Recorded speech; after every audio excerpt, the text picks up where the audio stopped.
I do it. As we were getting ready as I prayed about when we left the home, what should we do? I mean, here my daughter was going to leave the home forever. Would never be the same. And so I began to pray and I began to search the scripture. What could we do in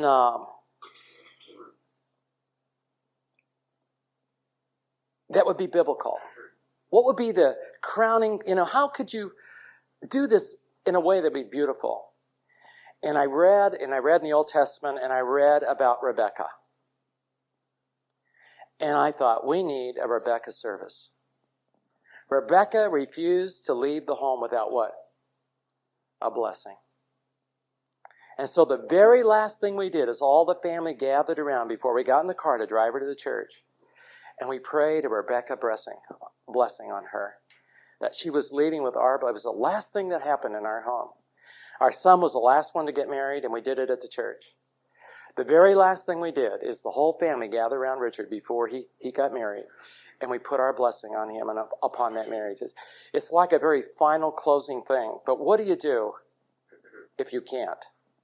Okay? I'm going to tell you something that I do not want recorded.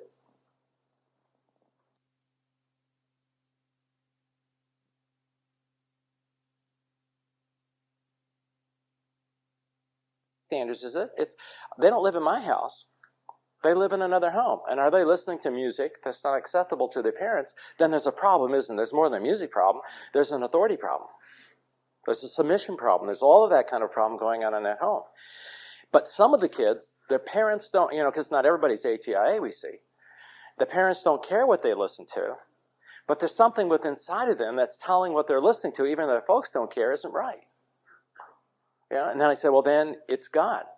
If folks will let you listen to anything, is God pleased with what you're listening to? And I have kids go home and with their parents that are in the ATIA, go over the music, and you'd be amazed how kids have music hidden in their rooms and under things and under drawers. Always check the bottom drawer of a dresser. If it goes down to the floor, pull it out and look underneath. That's a beautiful place to hide stuff.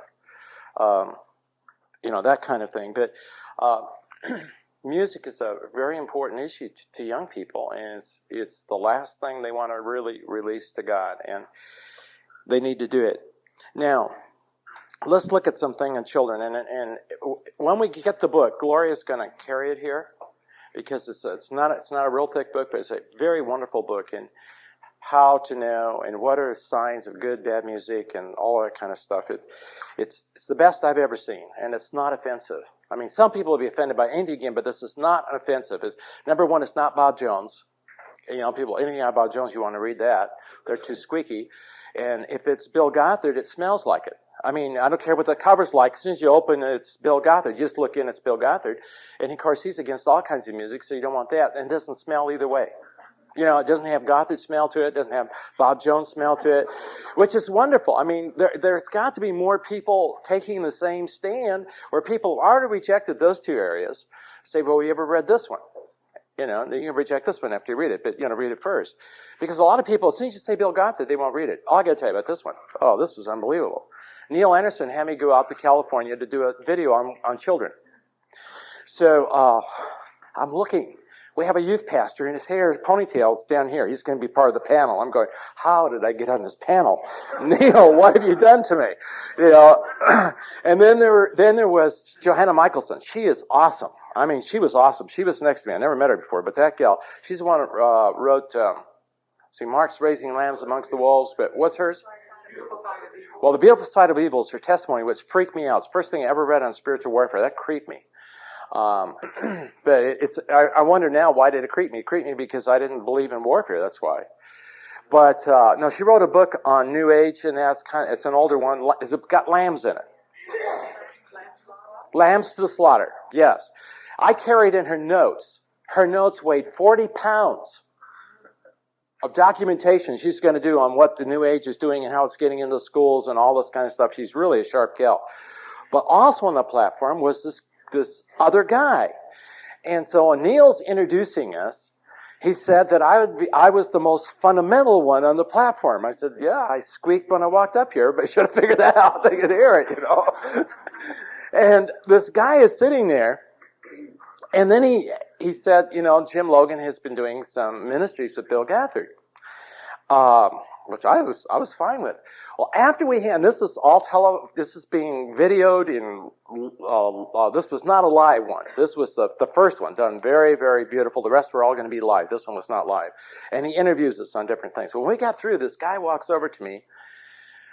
Well, I'm trying to think who he works for. He works for Al Martino or Al somebody or other, who is totally against Gothard. I mean, he's put out papers against Bill Gothard and his stand on music. You know what I'm talking about? Al, whatever his name is.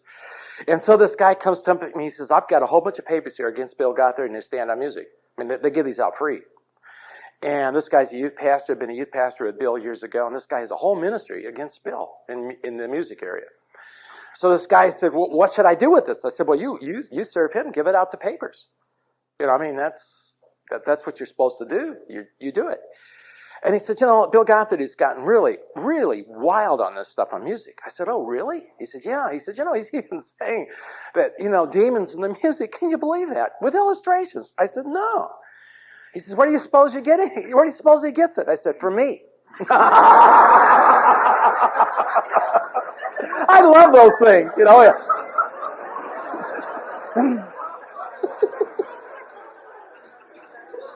Isn't it fun? I mean, how God sets those things up and I just play into it. And I'm going, well, I'm giving this guy a whole bunch of rope. And pretty soon it's going to go.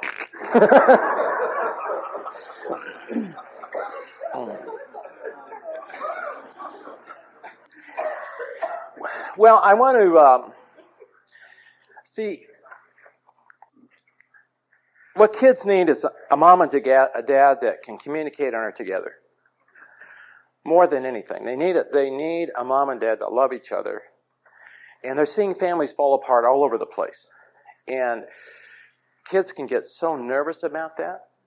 Is our family going to fall apart? All my friends are divorced and their parents are divorced and all this kind of stuff. And they need to see that. They need to see that very strongly. And when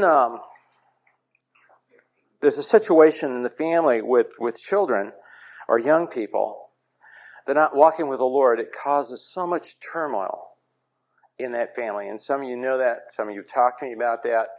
It's just a very, very painful thing. And I would just like to cover some of the things about children. I mean, some of you have older children. There's some here that are I think, if I'm real discerning, that you're going to have a baby. And so, we've got from pregnancy to grandparents. And but what about some of these things? Now, if you get that alert thing, and I wish I'd have brought it. I would have given you a copy of that thing I wrote. I worked on it to put it in that new journal they're selling, and I forget what it's called. It's a strange name. I got to ask them, why'd you ever call it that? Return to Honor or something like that? Of course, you haven't seen it. It's a new magazine, isn't out yet, but something like that it's called, and it's for parents of alert kids or cadets or something rather. Anyway, it's a magazine. And I wish I would have brought it because I really worked hard on that first thing on how to pray, how to dedicate a child to God, what to include in your dedication prayer and that type of thing, and then how to pray the hedge of protection around your family. It's all in that article, and I don't have it with me.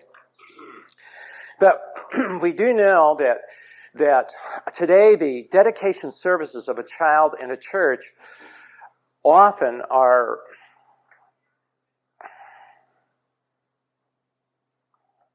I don't know the word I'm trying to find. They're meaningless. Do you know what I'm saying? There's just nothing to them. It's frothy. It doesn't mean a thing. So you may want to do it publicly, but then you may want to do it at home, with a new child. Because there's things that you need to include in your prayer. One is generational stuff. Unless you're a Lutheran or Catholic or an Episcopal, it's not going to be included in the prayer.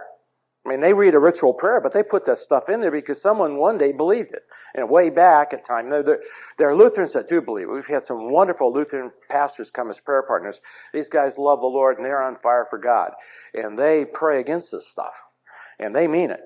But it's always been in the Lutheran church, but these guys mean when they pray against these baby dedications, they pray against all this kind of stuff. Or they do baby baptism, they pray against it. But that's a real issue. There is generational issues.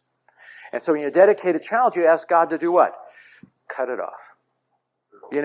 that any generational sins in this family are cut off. Another thing you want to include in the family is familiar spirits. Remember, the witch of Endor had a familiar spirit. And a familiar spirit is the ability to be able to do occultic things. I mentioned to some of you, but then in a group here, we had the weirdest thing this year. I mean, it was absolutely the strangest, weirdest, occultic, poltergeist experience in a pastor's house. Unbelievable. I mean, it's so unbelievable he's going to write his testimony. I said, people won't believe this. He said, people didn't believe me either. But he brought another pastor and 2 elders with him that had seen all the stuff going on in his house. I mean, weird stuff. I mean, one night I called the next day, and that night at the table, a plate of spaghetti just went off the table, hit the wall, and fell down. People walk in his house, and all the guys that were there, these are pastors, New Earth elders, this is independent Baptists that don't believe in this stuff, cobwebs fall down on them. It's raining cobwebs. I mean, windows, you're there, and the windows open and close, and doors open and close, and nobody's there. I mean, this house is, it's a real Disneyland special. It's a spooky house. And they knew there were spirits there. When they bought it, they got a good price for it. In fact, and he said, oh, I don't believe in this stuff anyway. A house that's got spooks. So he took his elder in, and it's a big old house, and he says it's kind of creepy looking anyway. It's just kind of, the high ceilings, kind of dark. And he says, it's real easy to get rid of spooks. He says, I'll tell you how. And they go upstairs, and he flips on the hall lights, and all the lights go on. He says, you just put lights on, the spooks go, and every light blew. They're standing in darkness. They blow 100, at least about 100, I think he said 100 light bulbs a month. Just blow out in that house. Things disappear. I mean, it's just unbelievable. Stairs. But all of a sudden, their 7-year-old boy begins to see things and hear things. And he's being told to kill himself. And he tried to kill himself by riding his bike in front of a train. And he's fearful of doing anything because all these voices are talking to him and so on. But all of a sudden, the boy now can read minds and was giving his dad the winning lottery numbers for the state. And the dad would write him down. They checked the paper, and the boy had every single number right. That is the familiar spirit. So there's all kinds of things that are going on here. Now, I mention this because I kept thinking, that's just the tip of the iceberg of what was going on in this house. We don't usually get this kind of stuff, but here was a real bad one. The question when we deal with people is, the issue is not so much what's happening. What's the real issue? The why. Why is this going on in an independent Baptist house? He loves the Lord, gone to Bible school. Why is this still going on? How come, can't you cleanse a home? How often do you have to cleanse a home? I mean, I'm not saying vacuum. I'm talking about, pray against things. You have to pray every day. Is God's power so weak that every day I got to pray that God to cleanse this house and cleanses? I'm not into that. I think if you dedicate your children, they're what? They're dedicated. You give them to God, can you keep them? Yes. I want to be sure I do it as wisely as I can, but they're there. I don't have to keep dedicating them every day. I think you can pray God's protection and so on. How often I need to cleanse my home? Well, if you're not taking any defilement in the house, once is enough. Do you know what I'm saying? Otherwise, we're almost playing the devil's game. Yeah, we cleanse the home, that's it. This house has been cleansed, and something strange happens. But anyway, it wouldn't be cleansed. Something was going haywire here. Now, I'll give you the story because talking to this fellow over the phone, he is freaked out. He now is a believer that the enemy's real. Other people that go in the house believe the enemy's real because they've all seen strange stuff and hear strange things, and nobody's there, and these things are going on. These spirits are not selective. They don't care who's there, when they do their weird stuff. But that's not normal. Well, when he was a boy, now, from Pennsylvania, starting in Pennsylvania, the German Mennonite that came over, I'm not saying all of them or whatever, but many of them practiced powwowing. There's some Mennonite people here, I think. Isn't there some Mennonite people here? Yes. Well, you know what I'm talking about, powwowing, right? Or yeah, because you guys know, what's his name? Anyway, powwowing, and it starts in Pennsylvania. It started in Pennsylvania when they came over, and what it is, it's occultic healing practices with Scripture. And it's gone down the whole Appalachian range, all the way down. You go the whole range, all the way down through the states. And you'll find that people are practicing a form of that. Now, how many of you have ever seen the first video of Christy, or the very first time of Christy? Okay, remember, Christy, in this story, Christy comes to town, and it's good. I mean, if there's anything objection about Christy, I don't know. I never saw it on TV, but I saw the video, and it looked like it'd be an okay thing to have. Would you guys agree with me? It's an okay thing? I mean, because some kids like videos and want to have them. Well, what are good ones? And I think Christy may be pretty decent. Anyway, that one was. But she's supposed to be picked up at the train, and there's always, these different groups against each other. And so the guy going to pick her up, I don't know if he was shot in the head or hit, or something happened to him, by another guy, that was in another family, the McCoys against the whatever, And so, I mean, here she comes to this town. No one meets her, and finally they come and get her, and they're going to have to do surgery on this fellow. And he got him laid out on the kitchen table or something in one of these little houses. And the doctor's there, and Christy's there, and she's supposed to help. And in runs his wife with a hatchet. Remember that? She runs him with a hatchet, and you think she's going to, I'm glad you're dead, you rascal, you. I wonder if she's going to, get his attention or whatever. And, Christy is really, and she whacks it on the floor. Do you remember why she did that? To cut his pain. Now, that's powwowing. That's what I'm talking about. That this is all down to this whole part of the United States. Well, this fellow was severely burned, 3- and 4th-degree burns.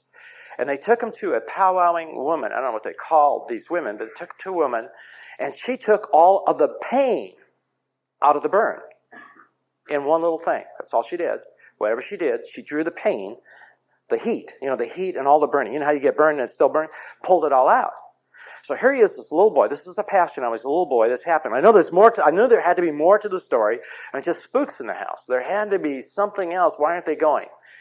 And so he forgot about it until he got saved, and there was no ramifications of this healing until after he got saved and started to go to Bible school, and then he would wake up at night, and it was as if he was in a suit of mail. And he would heat up, his whole body would heat up like he was burning. Then if he made the sign of the cross and put it on his chest, it would stop. The pain and the heat would stop. Well, that's using occultic methods to deal with demonic attacks. You understand? And there's a lot of that going on today. Clinton Arnold did some stuff 2 years ago at our conference on that, because I said, Clinton, someone's got to speak on this. There are Christians that are using really occultic methods to deal with demonic attack. And you're just inviting the enemy. And this is not God's protection. You go out and put the sign of the cross on your chest. And when they moved in the house, he was burning a lot and put the sign of the cross, and it would go. And so there was a lot of contributing factors to this thing going on in the house. But this thing of familiar spirits is where there's a cultic ability that transfers to your children. And we've talked about this before, but maybe you've never heard me talk about it, and it's important because you're family oriented. And that ability will only go to one child. It doesn't go to all the children, it goes to one child. And you don't know exactly what child is going to get it, but you will see it very early. That this child seems to have unusual abilities. Phone rings and they tell you who it is. Things like that. You just begin to pick up that somehow this child has some abilities.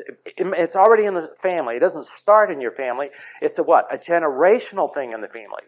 And I told you we had it in our family with my grandmother, my aunt, and my cousin, which I just took for granted. When you, it's so amazing. You're in warfare, but when you live in a home where people tell fortunes, doesn't everybody have an aunt that tells fortunes? I mean, doesn't everybody have one that lays cards and tells you stuff? I mean, that's what you grow up in. That you think that's a normal family, whatever. And here I'm in warfare, and it just dawned on me finally one day that there's occultic stuff in my own family, and we prayed against it. I don't want my little granddaughter to be able to do this stuff. And it can skip down, it can go, and that's why we're to when we dedicate our children, pray against it. Pray against the familiar spirit. It's in Scripture. The people have that ability. I don't want anybody in my family to have the ability. The only ability I want them to have is the ability that the Holy Spirit gives them, not anything that a familiar spirit would give them. Pray and cut that off. And then the hardest thing for me to accept was the iniquities of the father. I struggled with it. I thought that when Bill came up with that teaching, I struggled with it Very, very strongly. I just reacted to it. It seemed unfair, I guess. I don't know what it was. But somehow, just within me. Outwardly, you wouldn't know. I'd smile and do all this stuff. But inwardly, I'm going, I don't know about this one. I wonder if Bill hasn't gone off the wall on that one. And remember, get out your Bible. And I read from Genesis to Revelation, and I marked every single verse in yellow in my Bible where iniquity was. If it's in the Bible, it better be there. And I want to know where it is. I want to see the context. Because this is pretty heavy teaching. Isn't it? The iniquity teaching? It's real heavy. And I've got to have, if I'm going to go out and say something about iniquity, someone's going to come up and straighten me out. Dr. McGee was my pastor. The first real pastor I ever had in my life was J. Vernon McGee. Could you have a better pastor than that old guy? And he went to a conference and came back, and he said, he said at the conference, some old lady came up to me, and she gave me a piece of her mind that she couldn't afford to part with. Said she looked like she'd been weaned on a dill pickle. If you know McGee, that's, you can just see that. I'm going, well, this lady's going to find me too with the iniquity thing. I better have I better have the scripture and better be what it is, because it's a tremendous truth. It really is. And I knew it was in the Ten Commandments. But look, and I want to share with you, because this, I think, if you don't pray against this stuff, and it's transferred to your children, your family's already under attack. It's like that sweet little baby that's here.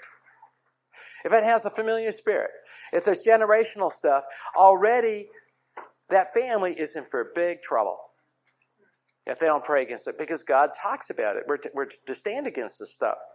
It's a cute little kid. But there is, you say, well, I don't know about generational stuff. Well, what about, is it fair? Well, when you go to heaven, punch Adam in the nose. Is there any long-range effects of Adam's choices? Yeah, why it would be so hard when it's so obvious in Adam's life and how it's affecting me? Why would it be so obvious that wrong choices in my family line could have a real effect on me? I'm saying, why couldn't I make the connection? But I couldn't. But go to Exodus, where the Ten Commandments are. 20, and let's look at this so that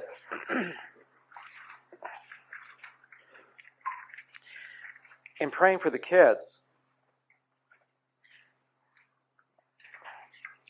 it says, thou shalt have no other gods before me. Thou shalt not make unto thee any graven images or likeness of anything that's in heaven above, or that's in the earth beneath, that is in the water under the earth. Thou shalt not bow down thyself to them, nor serve them, for I, the Lord thy God, am a jealous God, visiting iniquity of the fathers unto the children, unto the third and fourth generation of them that hate me. Now, the real key there is hate me.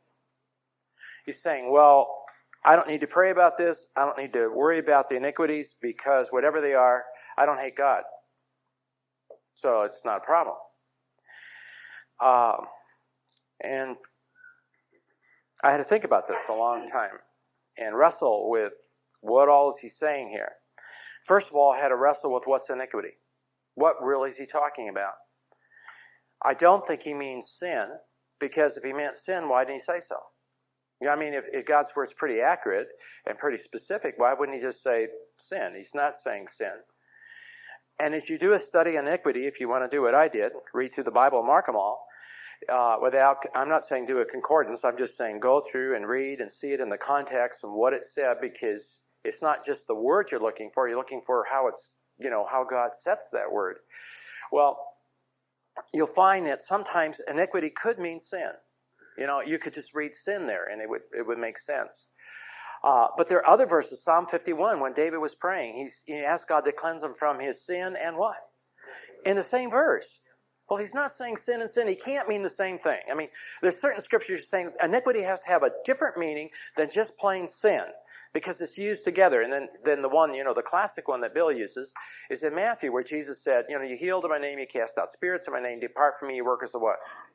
Iniquity. And so after looking at all of this, we're going to come back with the hate thing in a minute, because this is very significant, the word hate, because it took me on another study, because I had to balance this all out, but I had to understand iniquity. I called a friend of mine who teaches Hebrew. And that's an advantage of teaching in Bible schools. You know some really sharp people out there. And I said, I want you to do some homework on the word iniquity. And I want to know what it really, really means in the Hebrew, because I have Hebrew stuff at home, books and stuff. I can do my Hebrew word studies, but Hebrew word studies are very, very difficult. You can get some good help, but it's not like Greek. Hebrew often is how the word is used in the sentence with other words around it.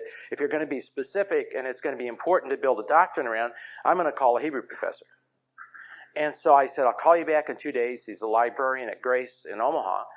And I said, I'll call you back in 2 days.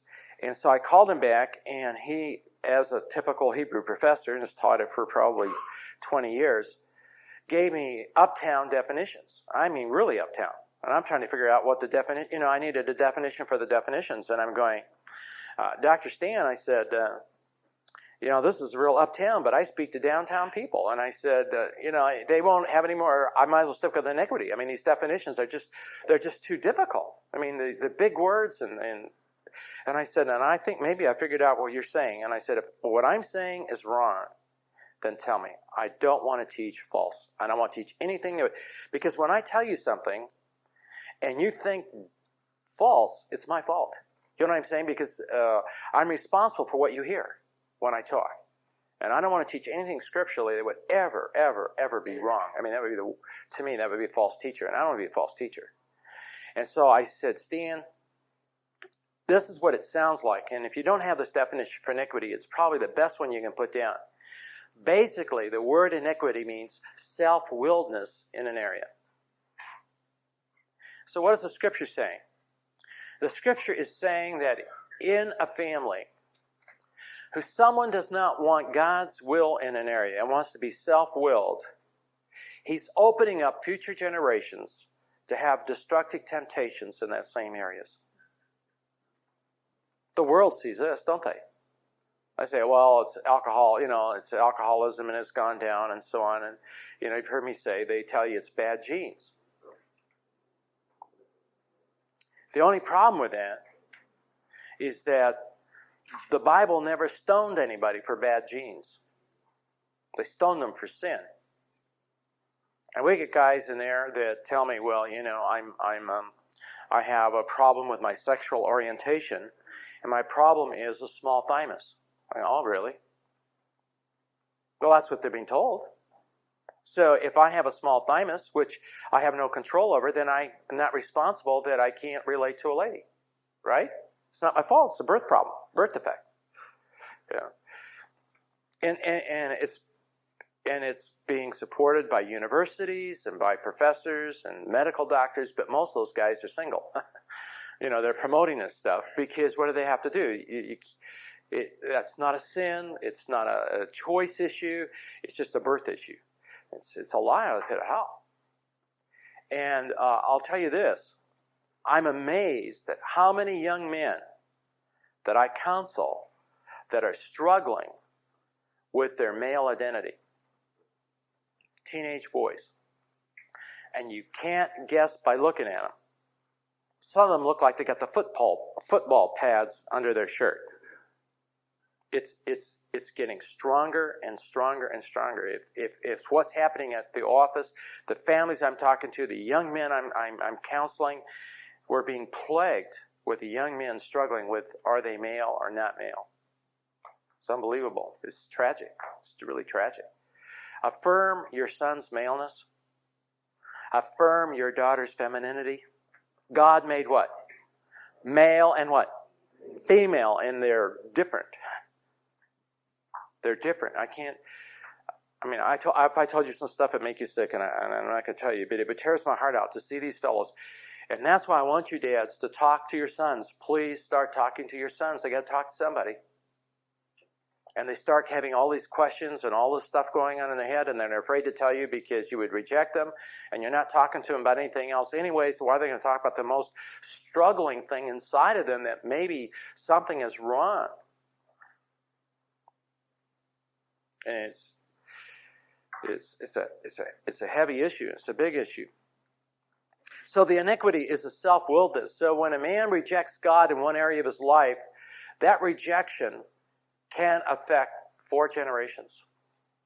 That's pretty strong, isn't it? See, what I do and don't do isn't just me. No man what? Lives to himself or dies to himself. What I do and don't do can affect future generations. Why did God have male and female? For what purpose? To have generations. Isn't that what he said? Adam and Eve, go out and what? Have children. Now, remember, Psalms 103 has the positive aspect, and it says the righteousness of a mom and dad can affect future generations. So it isn't just, canceling out the negative. But we're saying we want to cancel the negative, and we want righteousness to flow out and touch generations. Max Jute, and who was the other guy? Jonathan Edwards. You've seen that study, haven't you? All the descendants and so on, and did Bill have that in any of your wisdom stuff? I mean, it's as old as the hills. Book 4? It's a book 4, but it's been around a long time. But there's a beautiful thing there of two men and their descendants that they could trace the difference between the two because of the choices that these two men made. Now, so we got the iniquities, but the other part of it we have to put together here is hate me. What does that mean?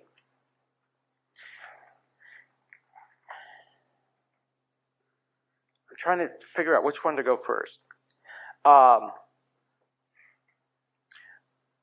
Let's go to Luke, and then we'll go back to the Old Testament. Trying to think, am I doing the right thing? I want to build logically. Well, let's do this. Okay, go to Luke 14. There is this passage of Scripture. I've heard Bill speak on it.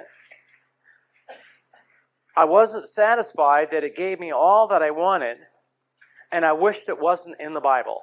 If I could cut out a verse and throw it away, I'd have thrown this one away.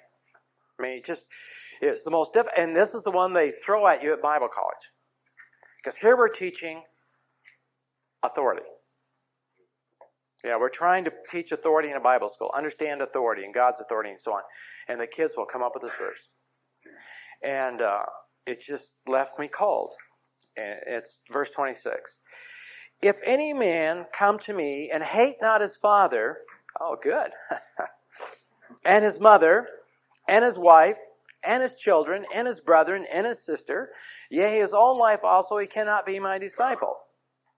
Now you tell me if that's not a hard verse. I mean, that verse is a killer. Until I study. I read it in English and I croaked over it. And the kids came and I gave them the typical answer, but I wasn't comfortable, but I never really did my homework. Now, to do our homework on this verse, because this is all we got a new child. We want this child to walk right with God. We want to understand some things. I want you to go back to Samuel. Let's see which one. 1 Samuel.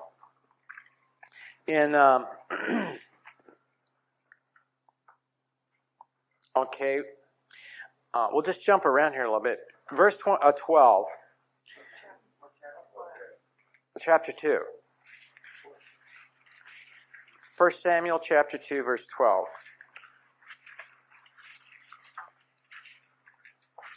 Now the sons of Eli were the sons of Belial, and they knew not the Lord. And they were very evil. Verse 22, it says, Now Eli was very old and heard all that his sons did unto Israel, how they lay with the women that assembled at the door of the tabernacle of the congregation. And he said unto them, Why do ye such things? For I hear your evil doings with these people. Nay, my sons, it is not good report that I hear. Ye make the Lord's people transgress. So here is Eli.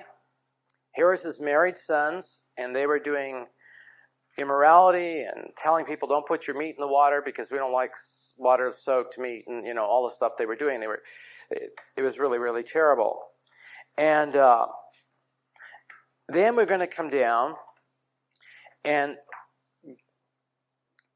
we're going to read some very strong statements here. What God says about Eli. Verse 29.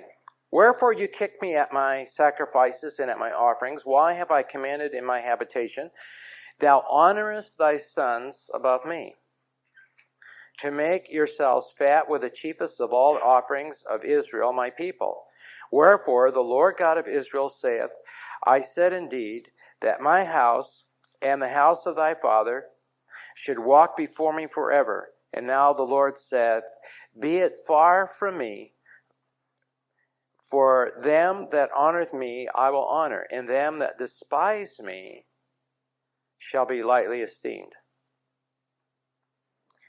Now here was Eli, the high priest, and God is saying in this verse that Eli despised him. That's strong. He's saying it doesn't seem to fit. Eli seemed to really love the Lord. How can he say that Eli despised him? Now, it all fits. Let's go back to Luke, and then we'll put it all together. And all of a sudden, if it's never clicked with you, this will definitely click. Go back to Luke. This word, hate, is what they call a relative comparative word. And it's part of speech.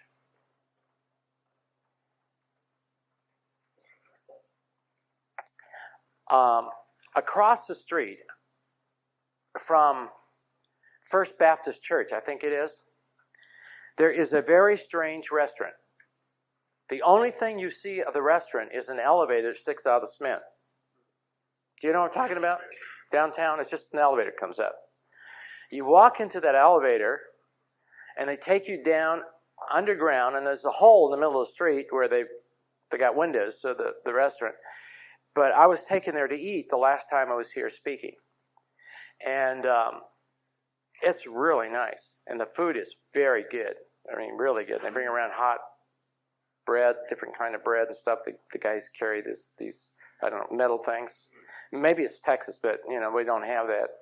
Where the real people live, we don't have these metal things, but they do down here in Texas. But anyway, the food is excellent. And it's a little expensive, but still fairly reasonable. It's a nice restaurant, but you don't die totally. You look at. We were in one restaurant. My wife and I went and said it was really good.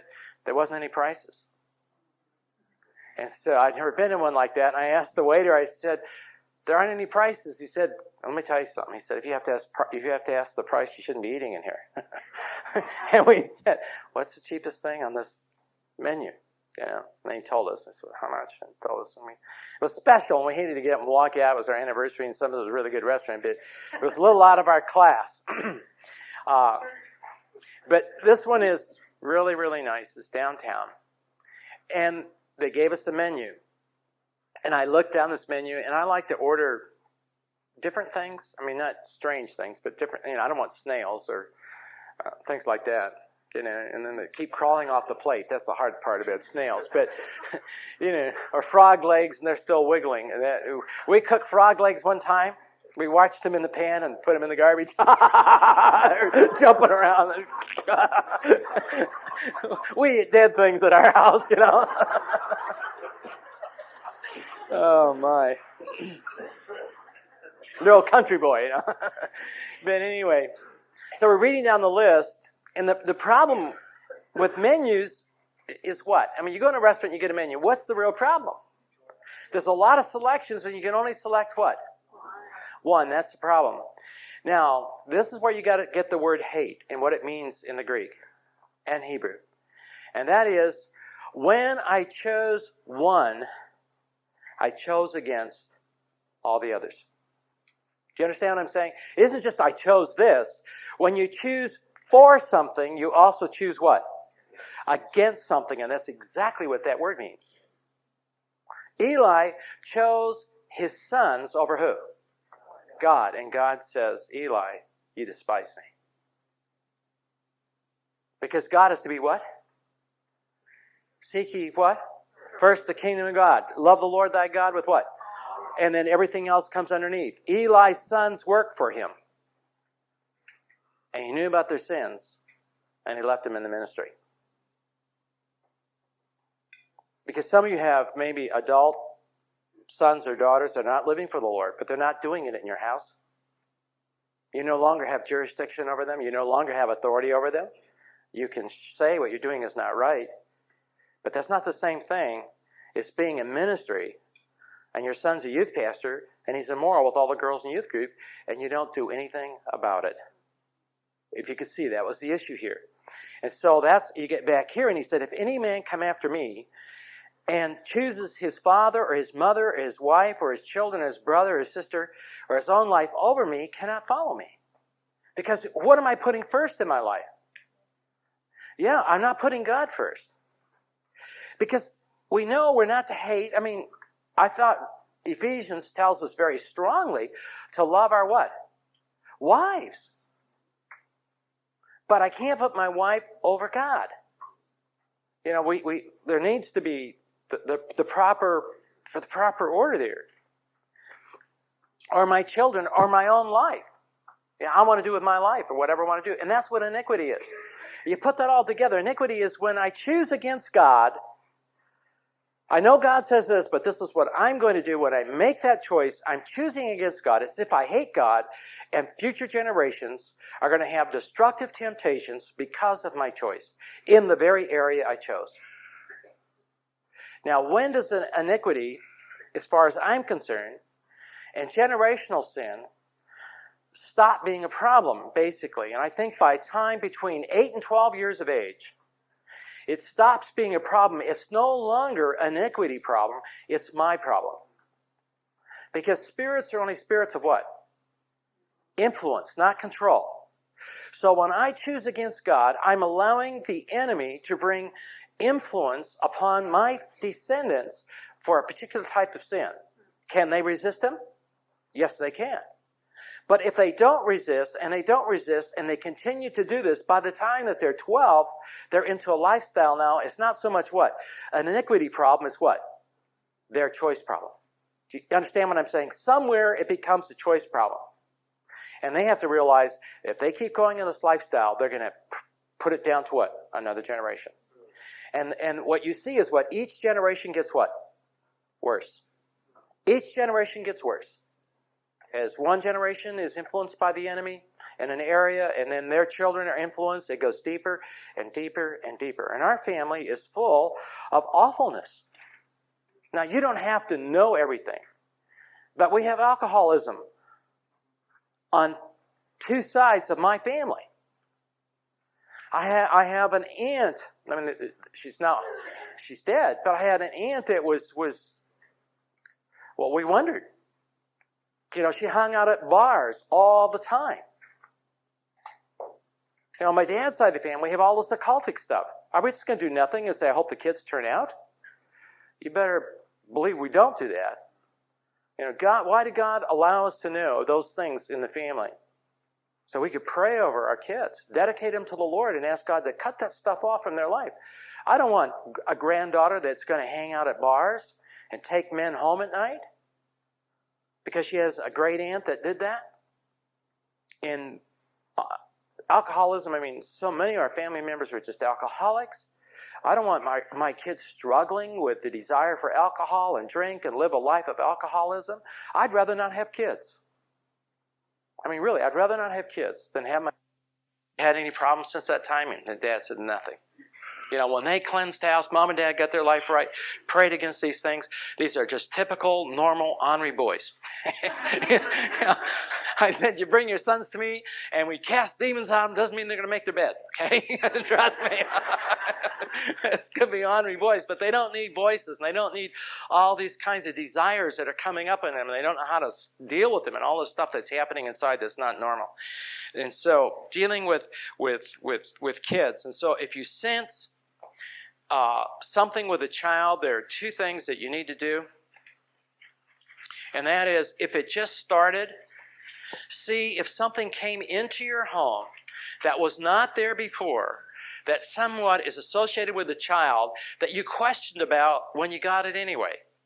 You said, I wondered about this. Now, I know you can get thrown away too much stuff.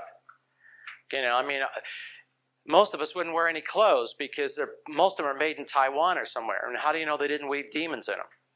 Well, you know what I'm saying. Let's don't get weird. But there are things, definitely, that seem to have enemy associations with them. You come into my office, behind my desk is a whole wall of Indian materials that was given to me.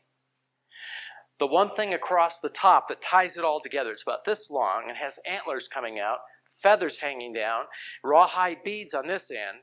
It's great big long, has fur on it, and it's got red stuff. It's really quite neat. But I forget about it, and I see these ATI kids going, I know, I better explain. What is this thing? You know, I tell the kids, I said, well, this is a Sioux Indian speaking stick. So I want to tell you kids something. If that stick starts speaking, I'm out first. You guys can take your turn. I said, I'm out of here first. And I said, all it was is in a tribal meeting, if someone wanted to speak, the man who was running the meeting had this stick. If he didn't give you the stick, you had no right to speak. It's like we pass this mic around. It has nothing to do with demons. It has nothing to do with the spirit world. Not everything that's Indian is what? Demonic. Not everything that's Chinese or Korean or whatever is demonic. We have to realize that. Or Hispanic or whatever. It's ridiculous to say that. But there are things definitely that are. I mean, we got to realize that too. There are things definitely associated with spirit worship. You don't want them. You don't want them in your home. I'll give you one. I don't get creepy feelings. Except it's got to be bad. I was in Guatemala with Wycliffe Bible translators doing a seminar for them. We went down to Lake Atlan because the guy in the airplane when we flew in said it's the most beautiful lake in the world, and it really is. It's Tahoe blue with volcanoes coming out of it. Huge lake, just gorgeous. And we drove down all of these volcanoes. You've ever been to Guatemala? Volcanoes are all over the place smoking. We drove down these volcanoes down to this little city, and they had a market. And I was looking for the touristy stuff, and the further away you get from Guatemala City, the more real nice things you're going to get. And this is way out nowhere. And so we're walking, if you've ever been in Mexico or that, where they have the marketplace, you know how they are, very narrow. It wouldn't even be this wide of a walk space with all these little booths. And in Guatemala, what they do is they put up something and they hang rugs or weavings or something so they can kind of close in their booth. So we're walking down this very narrow, maybe 10 feet wide, between all these booths, and there's a whole lot of them down there by the lake. And we're walking down, as we're coming to this booth, there's a blanket or whatever, and I can't see what's on the other side. But I stopped the missionaries, and I said, stop. I said, I'm getting just an awful oppressive feeling. I don't know why. And I mean, it's got to be bad. If I get it, it's got to be really bad, because I don't just sense that stuff. I said, and I looked around, I didn't see anything. I said, this is, I don't know. I said, I feel darkness. I feel bad. I mean, I don't know how to put it in words. It just didn't feel right. It didn't feel safe. Just the whole, it's broad daylight. And they said, well, they didn't feel it. And so we kept walking, and when we came to this booth, then we could see in there, because what I could see was some purses that were, that they did with leather purses and that kind of stuff. But on this wall were these rough masks, real crummy done masks. They said, oh, that's the problem. I said, what? He said, oh, you should be here at Easter time. He said, they carve these masks, and men put them on, and they have these huge parades, religious parades. And the men put these masks on, and if you watch them, they take on the total personality of whether it's a dog or whatever, and they all become demon-possessed. So it's just the most creepy thing to see these people with these masks on. As soon as they put them on, demons inhabit them, and they make noises. And he said, you look at it, it's hard to believe it's a man. They don't have animal. They just have this wooden thing on their face. And then after the parade, guess what they're doing? Selling them to tourists, and your grandmother's bringing it back for your son. You know what I'm saying? And it looks harmless. It's just sort of a crummy. It's not even done well. Wooden thing. You hang it on the bedroom wall, and all of a sudden the kid has all kinds of. You see what I'm saying? And all of a sudden you're having something that never happened before. You're going, is there something we've introduced into our home that wasn't here before? And the kids are definitely having problems. And so you look around to see if it is. And that's the first thing is to look around and see if there's something like that. And I mean, once you cleanse the home, but also the things that have happened where kids have snuck things in. And it may not have been occultic things, but things that were, again, rebellious, be rebellion to you. They bring things into the home. And all of a sudden there's stuff going on in the home, and you just know there's something not right here. It's changed. There's something about our home has changed. It's just not like it was. And then pray that God will give you discernment. What's been brought into this home? And if someone, I remember one ATI boy came to see me, and he wasn't sure he wanted me to help him or not. And he said, well, Logan, I decided I'm going to let you help me. I said, well, I'm glad. And he said, in my trunk of the car, I have a whole bunch of marijuana. I said, oh. I said, what are you going to do with it? He said, well, if I take it to the motel, I'll smoke it. Would you keep it for me? I said, I'll keep it for you, but I won't throw it away. You bought it, you burn it. You know what I'm saying? I didn't buy it. I'm not going to destroy it. But you ever smell marijuana? I never have in my life. It smelled like it had been smoked before. I said, this stuff been smoked before? I said, it stinks terrible. We kept putting it in plastic bags because my office would be, it would stink for forever. And we'd roll it up and put another bag and roll it up. And finally we didn't get any stink, and I put it in the drawer. And I said, any day you want this, I'll give it to you. I'm not God. I'm here to help you. You want it? You can have it. It's like, wow, I should have been, I didn't. You walk with God. I'm here to help you to walk with God. But it's God you need to please, not Jim Logan. And your mom and dad. And at the end of the week, the kid got his life right and dumped the stuff. And I think if kids buy it, you burn it. You buy it, you destroy it. You get rid of this stuff because it's yours. And you brought in this home and it's wrong. And we want it out of here. And you take it out because look what's happened since you brought this in the house. Not good. Another thing that you can check is when kids start listening to wrong music, you will sense an attitude change in the kid. Am I right? Any parents had kids start listening to music they shouldn't have? We had, when my son was at junior high, he had a clock radio in his bedroom. And my wife, old Eagle Eye Logan, Marguerite, said, Jim, Richard's attitude's changing. I said, really? Mom's noticed that. Remember? He's got to be arrested by the police. And I'm going, oh, yeah, I think we got troubles in the family. Moms usually catch on before that happens, And she said, there's something not right. And I said, he's real compliant. I didn't see anything wrong. And when we found out, what was he doing? He's listening to the wrong music. And we just said, Richard, we're real disappointed with you. You're 13. We're real disappointed. Your clock radio's out of your room. I'm not going to put a tool in your room that's going to destroy you. I didn't believe in the enemy at that time. Well, I knew he was in the Bible, but you know what I mean, not in the real sense. And we just took the radio out.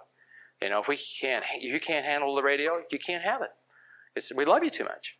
Because we noticed something going on there. We took it out. We talked about it the other day, and he said, I was so embarrassed that we had to pull it out. But you can sense that. Sometimes it's not nightmares, it's not epileptic seizures, but you notice there's something is happening in our family that isn't right. So start praying, God, what is it? What has come into our home? Maybe unbeknownst to you, but it's in there. And the enemy's got his foot in the door. And things begin to disintegrate. And usually first thing goes attitude. You notice there's something attitudinally wrong. Okay, just checking the time.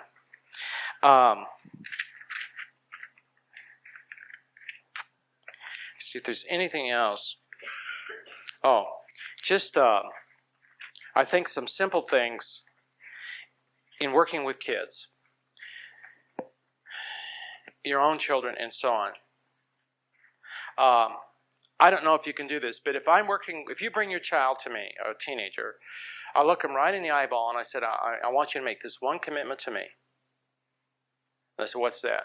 I said, I will not work with you. You won't make this commitment. I want you to know that. Your folks will take you right back, and you'll have to change your airplanes and fly back to wherever. Because I tell parents, if your child does not want help, don't bring him.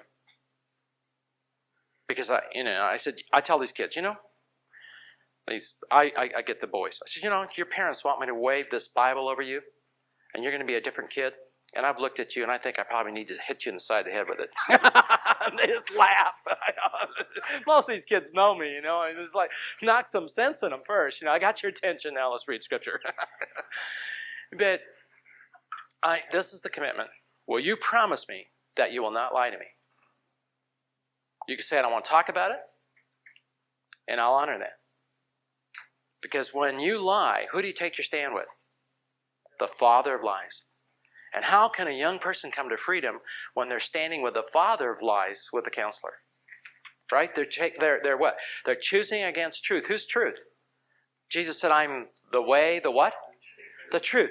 They're choosing against the truth for a lie. And I can't help them at all. And that's so important, you know. I don't know if you can do it as a parent. I never did it with a parent. But if you can, in talking with your children, try to change statements into questions. Because when you use statements, people have a tendency to react. Right?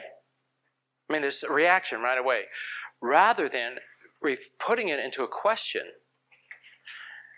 and asking a question.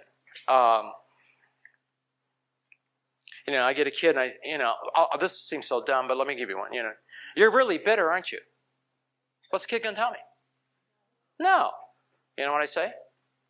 Have you been deeply hurt? And tears come. Right here, I would have got no and this real stiffness. I asked him been deeply hurt, and tears start coming. Why? He's really a hurting kid. He's sitting there, blanks his. I said, listen, I don't care if teenage boys cry. That's why we got Kleenex right there. Go ahead, cry all you want. I love you. And often I'll hold these kids, I put their head on my shoulder, these big lug-up guys, and they're weeping all over my shoulder. I said, you're going to pay to get the shirt clean. Afterwards, we lighten things up a little bit, you know.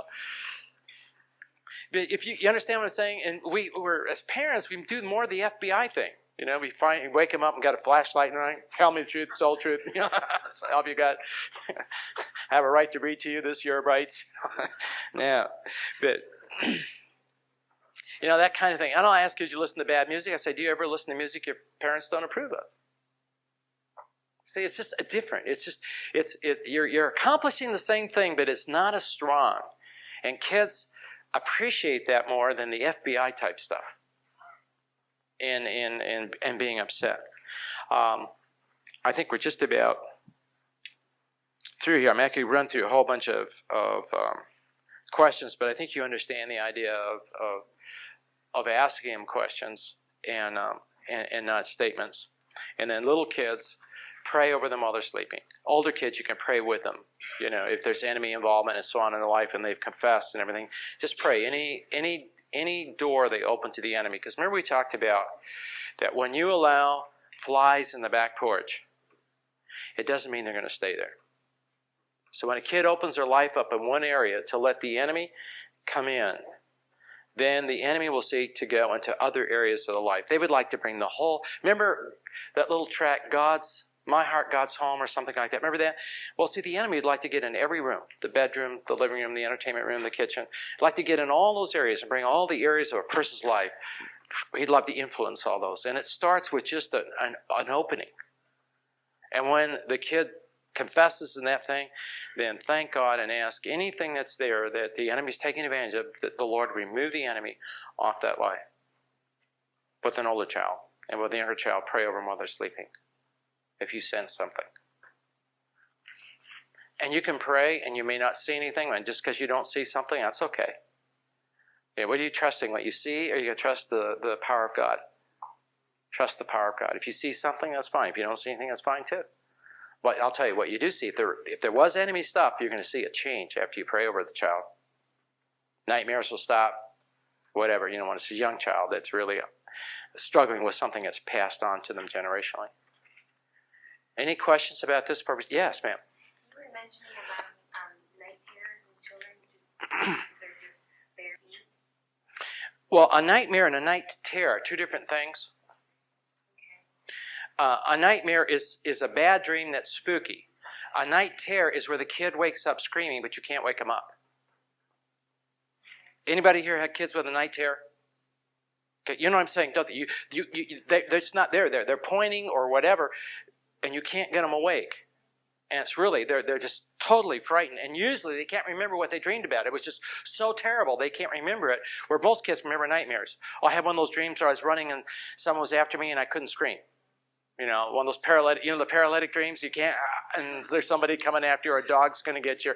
That's a nightmare. But a night terror is even more serious than that. It's really, it tears your heart out to see a kid have a night terror.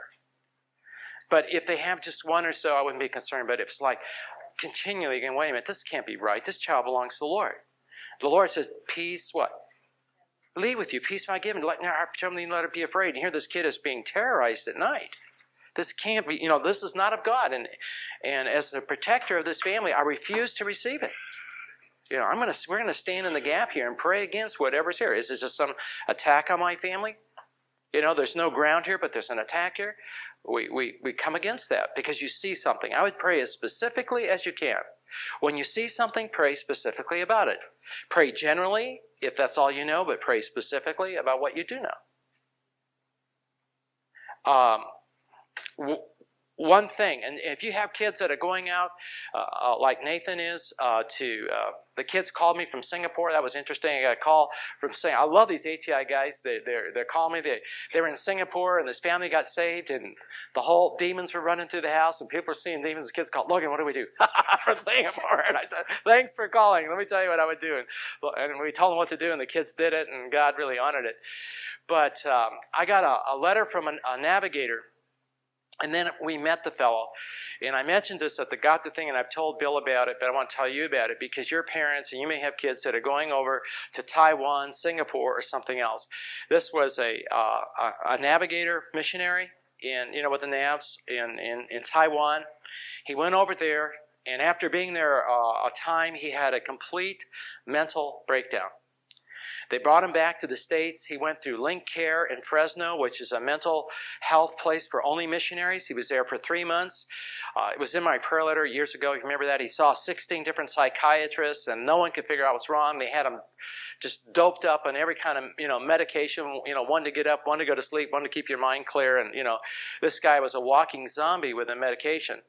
And still, it didn't do anything. Nothing was happening or helping.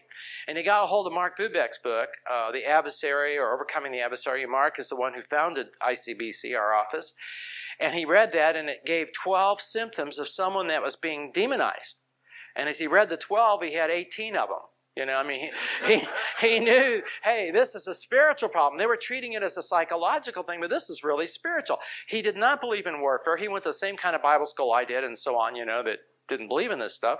But here he is under tremendous demonic influence and really a tragic situation. And so he got his brother, and he got one of Mark's prayers in the back. He says, pray this over me. When I go to try to pray it, I can't get the words out. Something's really strange here. Would you pray over me? So his brother prayed over him, and whambo, he's fine.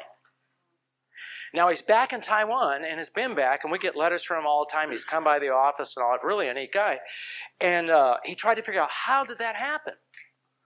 He was saved in college to the NAV ministry and got involved in that, and then got their training and worked on the campus, and then decided to go overseas and to work. And this is how he got demonized. He knows exactly. As he prayed and said, God, show me. What did I do? What happened? He went to the heathen temples in Taiwan to see how the people worship their gods.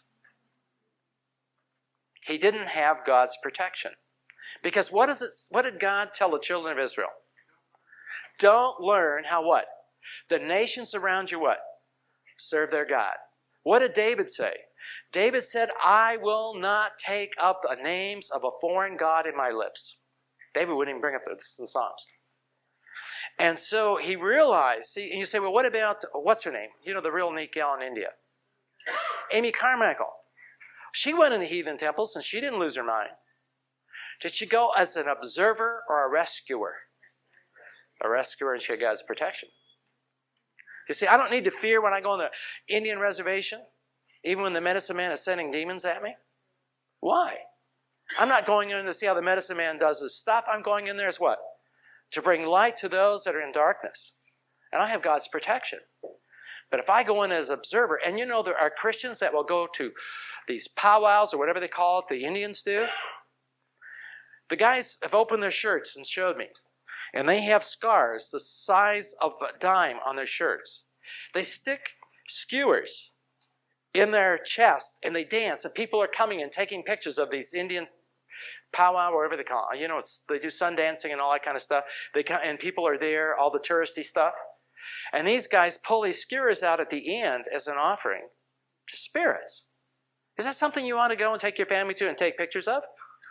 Well, let me tell you, there's some really dumb Christians. I'm sorry. I mean, to me, that's an abomination to God. That we're being entertained by someone's worshiping of spirits and taking pictures of it. It's a tragedy. And one of the videos we have where the Indians talking about this, one Indian, after he would do this, he would sit and little baby Indians would come and minister to him. They were demons. He thought every Indian had baby Indians. No one ever saw them, but a whole bunch of little Indians would come and comfort him as the blood would come down. He had more scars on his chest than anybody ever seen because he was always dancing to this. Sweat lodges. What do they do in a sweat lodge? They go in there to sweat, to have visions and demons. When does a demon come to a sweat lodge? When blue lights float around. And they're out there nowhere. There's no electricity.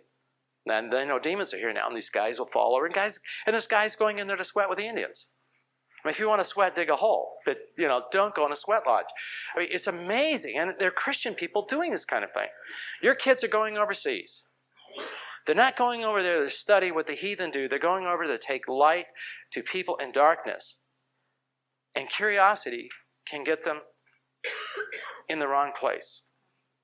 And I would pray protection on them. I mean, I don't know what all that they do, but it's your kids. If they don't pray protection, why should Bill Gothard pray protection on your kids that are going? You should be praying. You know what I'm saying? You pray, he prays, that's good. That's 2 prayers. But at least I know they were prayed for. They're going over there. You think the enemy likes to see these neat kids go over into these countries and take people and snatch them out of the hand of Satan? Do you think he really is excited about that? No. And do they have his protection? Yes. Pray over that protection. And send them off, but say, I don't want you to visit heathen temples. I don't want you to go in those things. No matter how much curiosity. Fiji Islands has the most horrendous Hindu temple of anywhere in the world, and I was in Fiji Islands, didn't understand warfare, just beginning to learn, and after I left, I thought, I forgot to go to that temple and see how awful it was. I was a missionary. Isn't that dumb? See, I didn't understand, and God didn't allow me to go there. But that's not the thing to do. Don't go visit these centers. Don't go visit Unity's prayer tower. Don't go see where Jesus is going to land on the roof of the church in Independence. We lived in Independence. They built a church as a landing place. So when Jesus comes back, the reorganized church, that he'll land right on the top of this flat church. I mean, you wouldn't want to land on a round one, would you? I mean, he may slide off and get hurt. So they got a flat roof on this huge church. Don't laugh. I mean, this is right there in Kansas City. I mean, the Unity thing is gorgeous. It's beautiful. You drive by, I'm talking about beautiful landscaping and this huge prayer tower and all this stuff. But is that a place for me to go as a Christian? No, it's not. Go to Hallmark or something. Go to that stuff. But those are not places for us to go. And you don't want to take your kids in those places. Yes, sir. We've been delivered out of a certain type of church that was wrong. Is it the same thing to go back to that for funerals or weddings?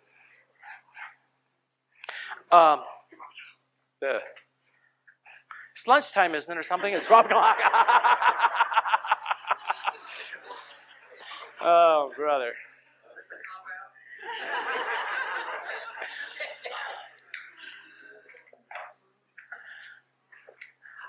I think, now disagree with me. I mean, I can't give you verses, okay? So this is opinion. I think that there is family obligation. Do you understand what I'm saying? I'm part of a family. They don't agree where I am. I don't agree where they are. I'm not going there to worship. I'm going there to support my mom and dad because my brother died. Or I'm going to minister to, you know what I mean? I understand what you're saying, and I know where you're coming from. So is it the attitude you go in there with? I think so. And often in those things, sometimes they do. They take advantage and give you a lot of false teaching. I mean, they really do. They take advantage, and boy, it's a real teaching. They're really trying to get you converted and so on. I know there's things you have to bleed over, but I don't know if I bleed over a funeral. You know what I'm saying? But if you don't feel comfortable, don't go, brother. I mean, I don't want anyone to violate their conscience. I mean, that is the worst thing you do is violate your conscience. But I don't know if someone in my family, we have Mormons in our family, and if we were there and someone died, I think I would go to their funeral as an opportunity to minister and to share Christ and try to comfort them, not to study Mormonism. I don't know if I'm making sense to you. Well, if they start to preach there, would you? Get, If they start to preach or use that as an alternative, an advantage to preach their word. I feel like I would have to. Yeah, you don't want to sit in the front row.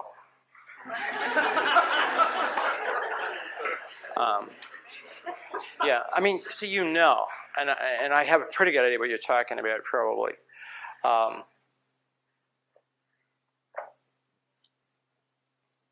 Well, let me close with, I'll answer that question. Let me close this. A doctor friend of mine, and I want to identify who he is.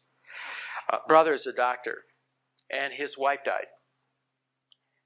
Not the doctor that I knew, but his brother. His wife died. So he called his brother on the phone and said, "We want to come to the funeral." And he said, "Well, you really don't need to come." But they were involved in what they always felt was some kind of a strange cult. And it probably was in California, because as Dr. McGee said, all the fruits and nuts are in California. It was out there somewhere anyway. And so he went out there, and he didn't know why, but he stopped by the where they file the death certificate, the cause of death or whatever, and it said it was suicide. Well, he looked at it and it was impossible, because both wrists were cut and a jugular vein. And the way it was cut, if you did this, you couldn't do your neck. If you did your neck, you wouldn't have been able to do both of these. It was impossible. And that really wondered. He said, why didn't the guy that investigating whatever it is, why couldn't he smell something? It wasn't quite right. Well, they went up there. The brother was quite shocked he was there. So, but we are going to have a service, and they could come. And they were in a room like this, kind of a large room, and everybody was sitting around the outside. And the body wasn't there. And in the middle, it was a 2-story room, there was a canopy that came down in the shape of a triangle. Not good. Coming down from the ceiling. And then this woman came in to do the funeral service, and she was wearing chiffon, and she just kind of floated. And when she came in, it kind of floated off her arms and stuff. And this wife said, "Oh, she was creepy, Logan. She was so creepy." And when she came in and she stood, and this was the daytime with the windows open like this, and when she stood under this thing and started doing her stuff, the room went pitch black in broad daylight with the windows shades up. And all the doctor's wife could do was plead the blood of Christ. That's all she knew what to do. She said, and I didn't even understand. I was teaching in a Bible college at the time, but I didn't understand warfare. But I knew that had to be.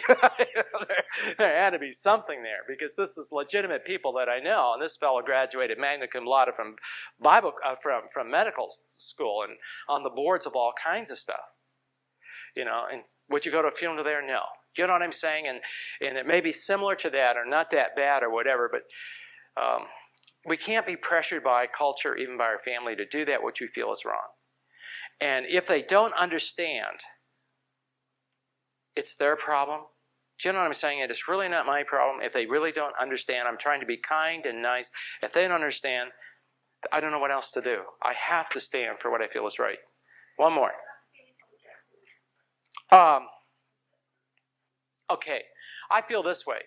I think a close relative, you can talk about it and say, we differ on this, and I would love to have fellowship with you, but we're not going to talk about this. I want you to know, and I want you to bring up our differences. I mean, aren't there people you go to and they say, "You still homeschooling? You're still raising those dwarf kids?" Yeah, I mean, you know what I'm saying? Aren't you getting sick of it?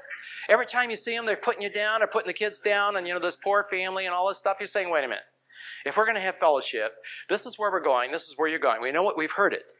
We don't want to hear it again. I mean, I'm not that strong, but I want that. I'm just saying I'm sick of this. I'm not taking my kids over there and you telling my kids they're poor kids and, they're being dwarfed and then they'll grow up to be strange and, all this kind of stuff because, your daughter's 16 and she hasn't had an abortion yet and, and all this stuff. I mean, you know what I'm saying? It's just sick. I say, wait a minute, fellowship has to be on what? Something. And we're not going to get together just to harangue the stuff that we don't agree on. We know what you believe, you know what we believe.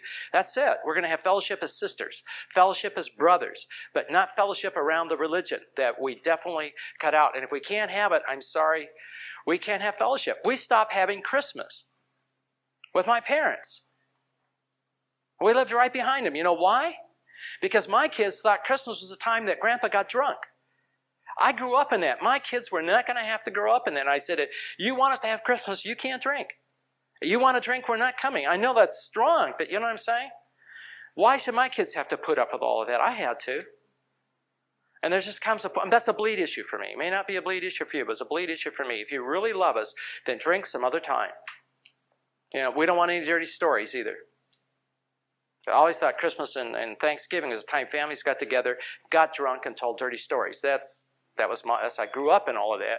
And my kids, we're going to be different. This is a Christian family, and they don't have to be exposed to that. And if the family doesn't understand, we're not going. Do you understand what I'm saying? Not to be mean or cruel, but aren't we supposed to protect our kids? What's Christmas? Anyway, I'm sorry, I'm preaching. But, yes, ma'am.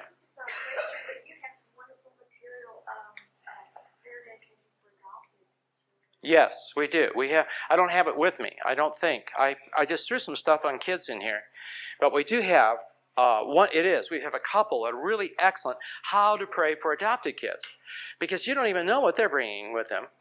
I mean, they got all kinds of suitcases you never saw. In fact, as soon as we get a phone call that kids are doing this or kids are doing that, the very first question I ask, is this a natural child or an adopted child? The very first question. Because so often the phone calls we get, it's an adopted child that they brought into the family that had a horrible background. And I'll give you one thing about adopted children, we're way over time, and that's this. When someone wants to adopt a child, I know what Bill says, and I in fact, a lot of that material in there about the awful stuff about adopted kids, I wrote for him. You've seen the big adopted thing there, and all of the awful stories and things came from me. Bill, so you got any awful stories? I got lots of them. I'd be glad to give them to you. You can put them in there. But when people want to adopt a child, the first thing I want to know is why. To me, why is very important. Is it because, when God withholds something from us, what do we want? That's what we want. We want the very thing that God hasn't given us. And so that's not a good reason to adopt a child, just because you don't have any. The other thing, if you had kids and you're adopting kids, do you realize what you may be doing in your home by bringing someone else's kids into your home? Much of the incest, we're getting a lot of incest counseling, and much of the incest is